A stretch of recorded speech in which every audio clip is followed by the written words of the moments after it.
कासरवाड़ police की जांच में थाने क्राइम ब्रांच ने उत्तराखंड के पिथौरागढ़ में एमडी ड्रग्स की फैक्ट्री का भंडाफोड़ कर 18 लाख रुपए से ज्यादा का माल जब्त किया। 3 आरोपियों को नेपाल भागने की कोशिश करते हुए यूपी के खीरी जिले से गिरफ्तार किया गया। अब तक 30.99 लाख रुपए का माल, मशीनें और वाहन जब्त किए जा चुके हैं। इस कार्रवाई को थाने क्राइम ब्रांच की बड़ी सफलता माना जा रहा है। ड्रग्स असेल इतर अंमली पदार्थांमध्ये अडकत आहेत, त्यातच तुम्ही आता मोठी कामगिरी केलेली आहे। कशाप्रकारे कामगिरी तुमच्या टीमने केलेली आहे, एकंदरीत पूर्ण ड्रग्सचा साठा कुठून कशाप्रकारे असतो? गुन्हे शाखा घटक 5 चे पोलीस निरीक्षक श्री सलील भोसले आणि त्यांच्या टीमने 1 जून रोजी पोलीस स्टेशन कासारवडोलीच्या हद्दीमध्ये 10 ग्रॅम एमडी जप्त केला होता। त्या अनुषंगाने गुन्ह्यामध्ये 2 आरोपी अटक केले होते, एक विशाल सिंग आणि दुसरा मल्लेश येवला। सदरच्या गुन्ह्यामध्ये एमडी हा जो अंमली पदार्थ आहे तो उत्तराखंड येथून घेऊन आल्याचं किंवा तिथून त्यांनी आणल्याचं तपासामध्ये निष्पन्न झालं। त्या अनुषंगाने गुन्हे शाखेचे एसीपी शेखर बागडे यांच्या मार्गदर्शनामध्ये घटक 5 चे पोलीस निरीक्षक सलील भोसले यांनी पोलीस निरीक्षक Nitin Patil, API Bhushan Shinde, API Sharad Patil, API Pallavi Dhage आणि पीएसआय माने आणि त्यांच्या टीमला उत्तराखंड इथं रवाना केलं। उत्तराखंड पिथौरगड या ठिकाणी स्थानिक पोलिसांच्या मदतीने आपण एमडी बनवण्याच्या कारखान्यावर छापा टाकला।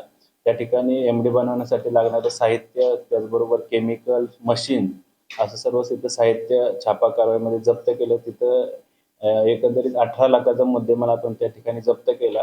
त्या कारखान्यामध्ये जे एमडी बनवणारे इतर आरोपी होते, या गुन्ह्यामध्ये जे पाहिजे आरोपी होते 3, ते आरोपी उत्तर प्रदेश या ठिकाणी पळून गेल्याचं तिथं निष्पन्न झालं। त्या अनुषंगाने पीएसआय माने आणि त्यांच्या टीमनं पाठलाग करून उत्तर प्रदेश खीरी जिल्ह्यामध्ये त्या 3 आरोपींना अटक केलं। त्याच्यामध्ये ओम गुप्ता, भीम यादव आणि अमर कुमार कोहली असे 3 आरोपींना आपण नेपाळ बॉर्डरवरून अटक केली। तर या एकंदरीत गुन्ह्यामध्ये आतापर्यंत 5 आरोपींना अटक करण्यात आलेली आहे। मुख्य जे सुरुवातीचे आरोपी आहेत 2, विशाल सिंग आणि मल्लेश येवला, हे सध्या न्यायालयीन कोठडीमध्ये आहेत। त्यानंतर 3 जे आरोपी उत्तर प्रदेश नेपाळ बॉर्डरवरून आपण अटक केले त्यांना मान्य न्यायालयाने 5 तारखेपर्यंत पोलीस कस्टडी रिमांड दिलेली आहे। या गुन्ह्यामध्ये अद्यापपर्यंत एकूण 30 लाखाचा मुद्देमाल जप्त करण्यात आलेला आहे। सर, कशा प्रकारची ही ट्रेनिंग दिली होती आणि काय बॅकग्राऊंड आहे, कशाचा मुद्देमाल कशा प्रकारची ट्रेनिंग बनवायची? हे जे आरोपी आहेत हे उत्तर प्रदेश पिथौरगड या ठिकाणी मेलतोडा नावाचं गाव आहे, त्या ठिकाणी त्यांची एमडी बनवण्याची फॅक्टरी होती किंवा कारखाना होता। त्या ठिकाणी ते एमडी बनवत होते। त्यासाठी लागणारे केमिकल असेल, साहित्य असेल, त्या कारखान्यामध्ये मिळून आलेलं आहे। या आरोपींवर यापूर्वी काही गुन्हे दाखल आहेत का, त्या अनुषंगाने देखील आम्ही माहिती देत आहोत।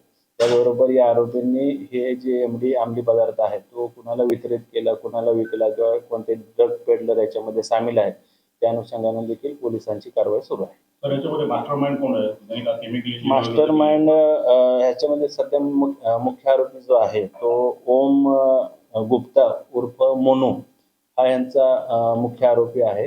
याच्या नेतृत्वामध्ये ही इतर त्याचे सहकारी आरोपी हे सर्व रॅकेट चालवत होते।